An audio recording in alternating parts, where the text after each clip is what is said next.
ओम श्री परमात्मने नमः। श्रीमद् भगवद गीता पहले अध्याय का चौथा श्लोक। जैसा कि हम जानते हैं, संजय राजा धृतराष्ट्र को कुरुक्षेत्र का हाल सुना रहे हैं। संजय कहते हैं कि दुर्योधन गुरु द्रोणाचार्य के पास जाकर उन्हें पांडवों की सेना के बारे में बताने लगा।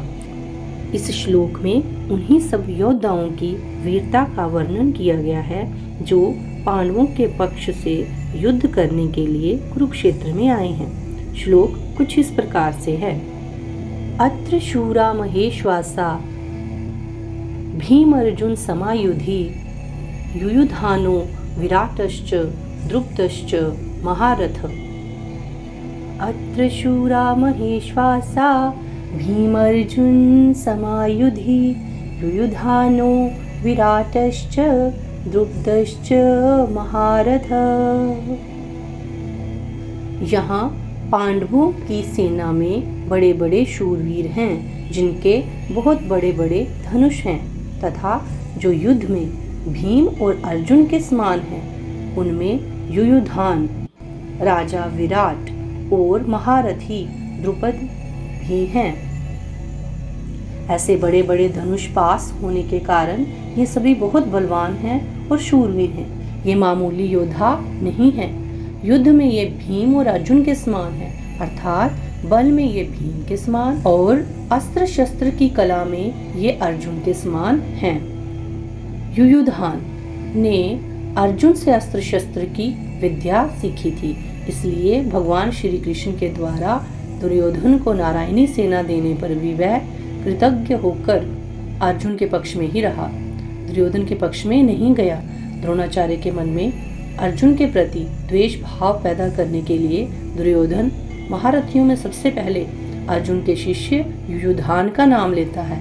तात्पर्य है कि इस अर्जुन को तो देखिए, इसने आपसे ही अस्त्र शस्त्र चलाना सीखा और आपने इसको वरदान भी दिया कि संसार में तुम्हारे समान और कोई धनुर्धर ना हो, ऐसा मैं प्रयत्न करूंगा।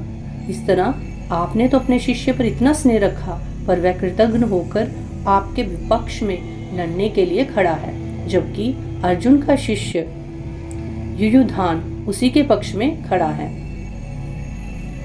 राजा विराट के साथ द्रोणाचार्य का ऐसा कोई वैर भाव या द्वेष भाव नहीं था, परंतु दुर्योधन ये समझता है कि अगर युयुधान के बाद मैं द्रुपद का नाम लूं तो द्रोणाचार्य के मन में ये भाव आ सकता है कि दुर्योधन पांडवों के विरोध में मुझे उकसाकर युद्ध के लिए विशेषता से प्रेरणा कर रहा है।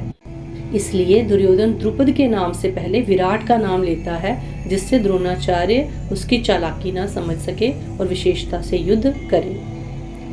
आगे दुर्योधन कहता है, आपने तो द्रुपद को पहले ही मित्रता याद दिलाई, पर उसमें सभा में ये कहकर आपका अपमान किया कि मैं राजा हूँ और तुम भिक्षुक हो, अतः मेरी तुम्हारी मित्रता कैसी, तथा वैर भाव के कारण आपको मारने के लिए पुत्र भी पैदा किया।